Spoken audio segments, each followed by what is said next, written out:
Hello, friends, and welcome to another episode of the Concussion Nerds podcast. I am coming to you from the clinic today. I am in the middle of an intensive week, and my clients are doing amazing. This episode is absolutely not about intensives, but I just need to share why I love them so much. And it's because I get to work with you 3 times a day, or if your therapist is listening to this, I get to work with my clients 3 times a day. And so the incremental changes we can make session to session that just continue to stack to create the bigger picture is amazing. And so we are on day 3 of the intensive today with both my clients who have flown in to work with us, and I'm loving it. And they're both doing amazing, and it's just super exciting. But today's episode is actually how do we start to navigate the holidays with persistent concussion symptoms? And this is something that we tend to talk about every year because it's a big thing. I know for our friends in the United States, it is going into your Thanksgiving. For many people, it's heading into the Christmas season. And how can we make this less overwhelming is the general question that comes up.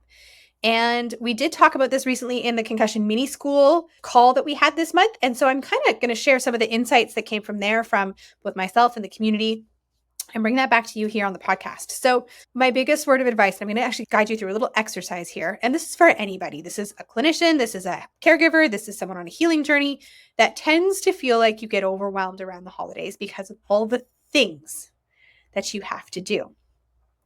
And I'm just going to be really blunt and say, you do not have to do everything.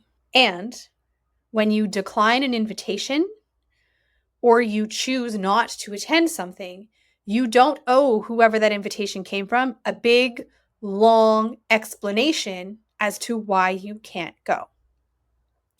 So this was the kind of task that I gave to the mini school crew. I said, I want you to sit down and on a piece of paper, because honestly, when we just continue to let things whirl and spin in our brains, we need to get it out, right? We need to see it in another medium, in another form, in another context. We just need to get it out of our brains into the world in some way, shape, or form. So what I said was, let's talk about feeling overwhelmed with events first. So the first bit is let's write down a list of all the things and all the events that you have been invited to or know that you would like to do for Christmas. So this could be things like building gingerbread houses, decorating the Christmas tree, family Christmas dinner, happy social night with friends, work Christmas party, whatever these things are, whatever these events are, I want you to just write them in a list. Now, I joked a little bit with my mini school crew because I said, if you're a really analytical person and you're not someone who is super in tune with your body, this exercise might not serve you as well, but I'm still going to encourage you to do it. So you write this list down. You're not doing anything else right now except writing this list. And then I want you to go through this list one thing at a time. And we're going to have a scale. So your scale can be 0 to 10. You can draw a smiley face, a frowny face. 10 would be you have all the feel good feelings. You're excited. You want to do this. 0 has no excitement, makes you feel nauseous even thinking about it, brings on the feelings of dread. You'll feel your body kind of recoil from the thought of attending. You get my vibe, right?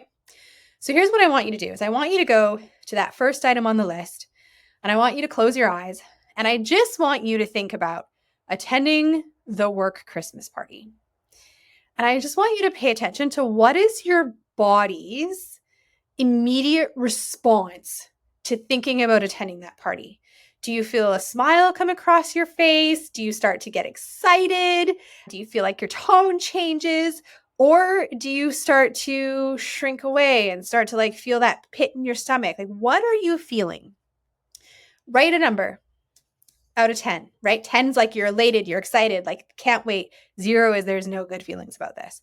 Give that a number. And what I want you to do is I want you to do this activity. You're going to move through your list and you're going to look at the next thing. You're going to close your eyes. You're going to be attending family dinner. How does that feel in your body? How does your system respond to that thought? Give it a number. When you've made it down through your entire list, you now go back and you cross off the things I'm going to say that were a 5 and below, at least a 4 and below. You're just going to cross those off your list. You're not going to do those things. I mean, I'm hoping none of those things are like the obligation have to do things, because ultimately, the way that you're already feeling about that thing, you're not going to look forward to it. You're going to dread it. You quite potentially might work yourself up leading into it, which will just make it worse. Just cross those things off your list. See what you have left. And within what you have left, now you get to start to prioritize where you attend, how you attend, if you attend, and put that in your calendar. The other thing I said to mini school, and I said for myself as well, is that if you could only do 3 Christmas activities, so I don't include like Christmas morning with presents with my kids on this one, because that's just a given for me. But if you could only do 3 Christmas events and you got to be able to do those things and you had to let everything else go, what would those 3 things be for you? Right? For me, decorating my Christmas tree, Christmas Eve dinner with one of my best friends and like socializing that night, and building gingerbread houses with my son. Those were my 3. If I only get to do those 3 things this Christmas, I am happy. Anything else is a bonus. So what are your 3? What are the 3 things that if you're like, if I got to do this, this, and this, baking cookies with my mom, right? Whatever it is, prioritize those things first. And then you can start putting the other pieces in there. You don't owe anyone anything. Now you do, communication is super important, but you get to prioritize what you need and what your family needs over this holiday season. We don't need to attend every single thing. The other big thing that came up in our call was, how do we navigate Christmas shopping?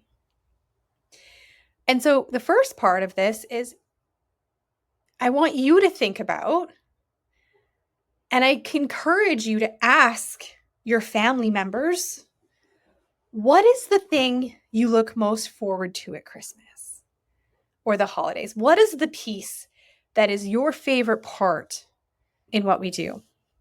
Right? For some people, that is the gift shopping, being able to think about the intricacies and really build a gift that is going to light someone up, and then seeing that person open the gift in the morning. For some people, that is the thing. For other people, it's about having that connection in that moment with family and just being together with family. So often we just get into a routine of how we've always done things, right? We always buy gifts for all the nieces and nephews. We always draw out of a hat and pick one name from the family. We always do A, B, C, and D. Have we ever thought about having a conversation to shift how things are done? So here's an example. I do love buying presents for people. When I get to think about it and I get to like put some thought into someone and see that person open that gift in the morning, I love that. I truly do. But I'm good to do that for one gift per person. And that person, honestly, right now is my son, and I buy a gift for my best friend. That's it. So it doesn't need to be copious amounts of gifts, potentially. Also, when it comes to me having that conversation with friends and family of, I would be equally as happy with you writing me a letter about our friendship and what it means to you and things like that, and like wrapping that letter in a box or putting it in a gift bag or whatever with a candle, because I love candles, as equally as happy as you going out and spending all this money on a big gift. And which, I mean, that one takes you time, obviously, but you don't have to go to a store, right? There's other things. So sometimes you telling people, you know what, this is what I would actually love. I don't even need a gift. I would just really love a Christmas brunch or whatever it is, right? So checking in with yourself on, are we doing these things the way we're doing them because it's the way it's always been done? Or is there an opportunity to have a conversation to shift how things have always been done? Right? When even on the concept of talking about gifts, my Christmas tree looks stark underneath it. There's very few gifts underneath my Christmas tree. And that's because for the last several years, I don't get my son a thing. He gets one thing. He gets like one box or one gift. And that gift describes the experience we will go on together within the next 6 months. right? So I give my kids experience gifts. It doesn't have to be a huge elaborate experience, but it's something that we can have a shared time and a shared moment together, because honestly, he just doesn't need more stuff. So again, thinking about the type of gift we're giving, the amount of gifts we're giving, and coming back to, is this the way we've always done it? Or is there potential to do this differently in a way that might actually fill everyone's cup in a more rounded out and deeper way? We also talked about the concept of just like wrapping gifts. And honestly, I was just like, just put them in a bag. If you love wrapping gifts, but it flares symptoms, then maybe you wrap one gift per person. But then use gift bags. Because again, don't get me wrong, pretty wrapped gifts are lovely, but I'm going to rip the wrapping paper off of it anyways. And I care more about the thought you've put into the thing that's in the gift than the way you've wrapped the gift.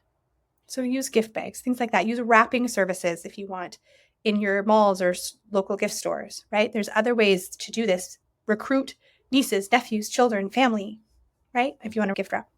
The other thing we talked about, and we talked about this on the podcast last year, I talk about it every year, to be honest, is how do we attend an event?